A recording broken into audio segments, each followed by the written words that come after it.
আটা দিয়ে যে এত সুন্দর একটা পিঠা তৈরি করা যায় হয়তোবা না দেখলে বিশ্বাস করা যাবে না। একবারই খাস্তা, খুব সহজেই আপনারা তৈরি করে নিতে পারেন। আটা নিয়ে নিলাম প্রায় 100 গ্রাম, স্বাদ মতো লবণ, 3 চামচ ঘি, ঘিয়ের পরিবর্তে তেল ব্যবহার করতে পারেন, হাফ চামচ কালো জিরা দিয়ে নর্মাল জল দিয়ে একটা ডো তৈরি করে নিতে হবে।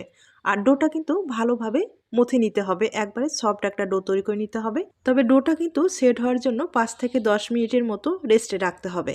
আর এরপরে অর্ধেক ডোটা আমি বেলে নিব, যতটুকু সম্ভব পাতলা করে বেলে নিতে হবে।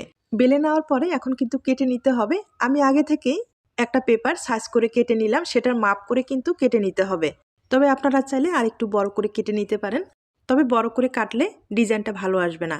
সবগুলো একই মাপে যদি কাটা যায় পিঠাটা কিন্তু এক সাইজ হবে, দেখতে ভালো লাগবে। সবগুলো আমি কেটে নিলাম, তবে ডিজাইনটা তৈরি করার জন্য এখানে সাইডের অংশগুলো একটা পাতলা টিন দিয়ে আমি কেটে নিলাম। এবার যেটা করতে হবে, সামান্য পরিমাণে আটা একটু পেস্ট তৈরি করে নিলাম, আর এভাবে কিন্তু মাঝখানে দিয়ে দিতে হবে। একে একে লেয়ারগুলো আমি 10টা করে ব্যবহার করলাম। এবার আপনাদের তেলে ভেজে দেখিয়ে দিচ্ছি, হালকা আছে ভেজে নিতে হবে। আর এগুলো তেলে দেওয়ার সাথে প্রত্যেকটা পাপড়ি কিন্তু এমনিতেই খুলে আসবে, দেখতে অপূর্ব হয়। আপনারা চাইলে এই সহজ পদ্ধতিতে আপনারা তৈরি করে নিতে পারেন। তবে হালকা আছে একটু সময় নিয়ে মুচমুচে করে ভাজলে খেতে ভালো লাগবে। চায়ের আড্ডায় কিন্তু জমিয়ে খাওয়া যাবে। তাছাড়া একবারে ভালোভাবে ভাজানোর পরে আপনারা পুরো মাস জুড়ে সংরক্ষণ করতে পারবেন। আর যদি আপনারা পিঠা হিসাবে খেতে চান সেক্ষেত্রে যেটা করতে পারেন, একটু চিনির শিরা অথবা গুড়ের শিরা তৈরি করে পিঠাগুলোকে দিয়ে খেতে পারেন। ধন্যবাদ সবাইকে।